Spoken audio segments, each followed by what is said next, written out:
In the early 1940s, before the year 1944 reshaped the Pacific, the skies above the ocean were ruled by a single aircraft that struck fear into every Allied aviator.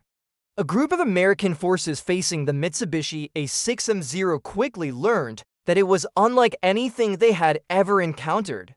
The Zero was fast, incredibly maneuverable, and astonishingly lightweight. At the beginning of the Pacific War, it dominated dogfights from Pearl Harbor to the Coral Sea, and its reputation for aerial supremacy grew as United States pilots struggled to understand how to defeat it. The aircraft had long-range endurance, tight turning capability, and was flown by Japanese aviators trained under intense pre-war programs. For a time, the Zero shaped the air war in the Pacific with devastating effect. But while the aircraft was a remarkable achievement, its strengths hid dangerous weaknesses. Its lightweight structure lacked armor, its fuel tanks were prone to igniting under even moderate fire. And most importantly, once American intelligence teams and engineers studied recovered wreckage and frontline reports, they realized that the Zero lost energy quickly in steep dives and high-speed maneuvers.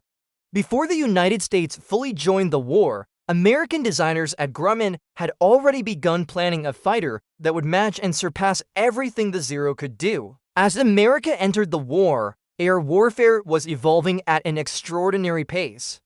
The United States Navy needed a rugged, powerful fighter that could not only survive the Zero, but dominate it. The result was the F6F Hellcat, an aircraft engineered with deliberate purpose. The Hellcat carried heavy Browning machine guns, had reinforced armor around the cockpit, and was powered by a massive Pratt & Whitney R2800 engine that delivered unmatched climb rate and durability. It could absorb punishment that would tear a Zero apart, and it could dive and roll with a force that the lighter Japanese fighter simply could not match. It became one of the most successful naval fighters in aviation history. With the arrival of the Hellcat, the balance of air superiority shifted. What began as a desperate search for survival turned into the creation of a frontline fighter that would shape the coming battles. The Pacific skies were about to change forever. In June 1944, as America pushed farther across the Pacific, the United States Navy assembled one of the most powerful naval strike forces ever seen. The mighty Task Force 58 moved toward the Mariana Islands with a purpose that would alter the direction of the war. The American forces sailing in these waters carried an armada of Essex-class carriers, light carriers, and fast battleships. On their decks waited hundreds of F6F Hellcat fighters, dive bombers, and torpedo planes. These aviators were no longer inexperienced. By mid-1944, they were hardened veterans trained under an improved American pilot program that emphasized discipline, teamwork, and advanced gunnery.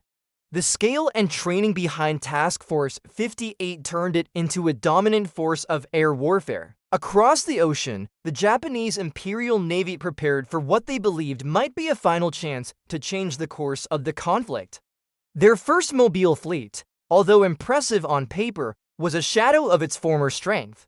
Before the United States advanced deeper into the Central Pacific, Japan had already begun to lose many of its most experienced pilots in earlier battles, such as Midway and the Solomons campaigns.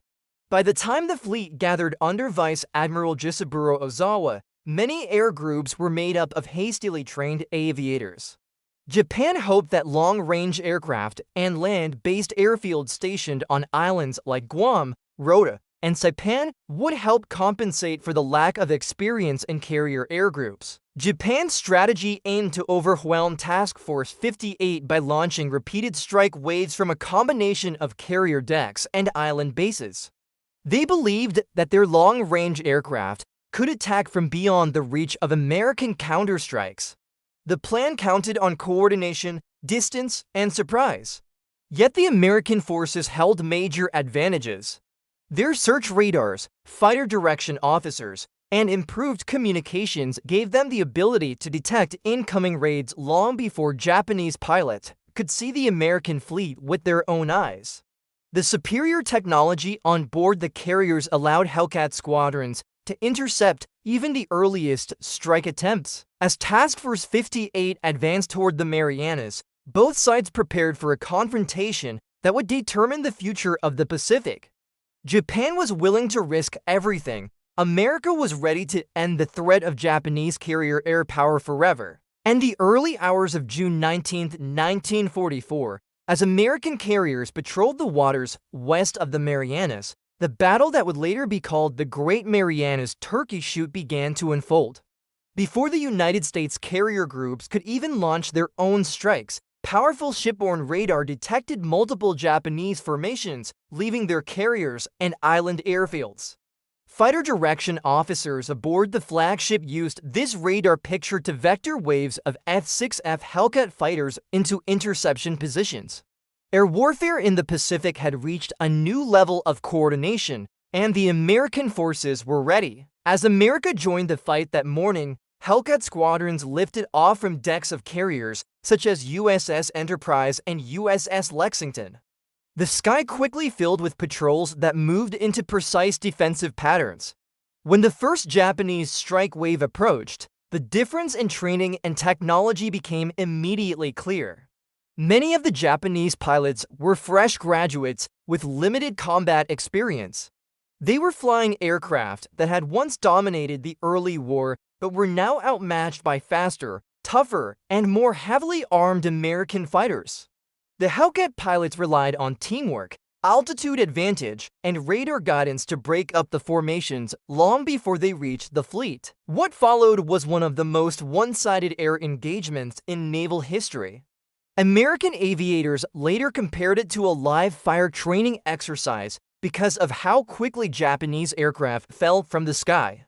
Hellcat cannons tore through tightly grouped formations, while radar-linked communications allowed American interceptors to engage wave after wave without losing control of the airspace. Even the few Japanese planes that reached the outer ring of the fleet encountered deadly anti-aircraft fire from battleships and cruisers. Searchable keywords such as Pacific Air War, naval aviation, and Hellcat fighter power were forever connected to this moment in history. By the end of the day, hundreds of Japanese aircraft had been destroyed. The once feared Zero could not compete with the new reality of American air superiority.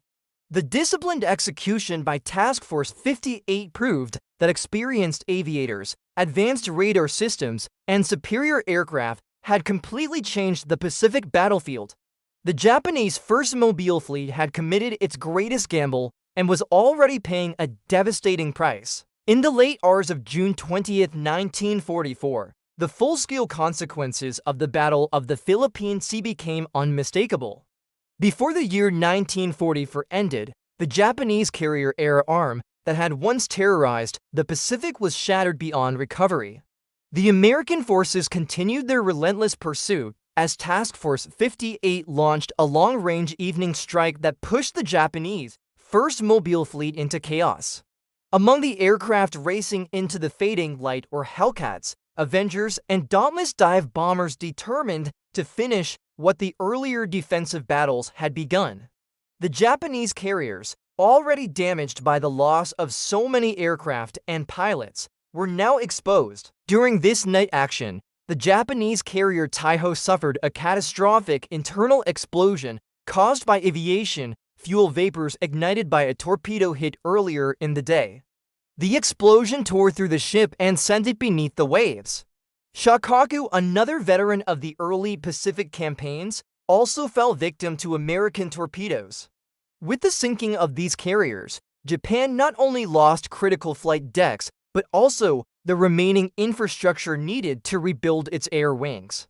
What had begun as a daring attempt to halt the American advance ended in disaster. As America pressed its advantage, pilots like David McCampbell rose to legendary status.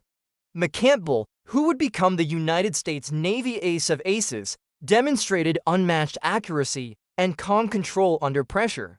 His actions symbolized the transformation of American naval aviation. Well-trained pilots flying rugged Hellcats proved that air supremacy now belonged to the United States.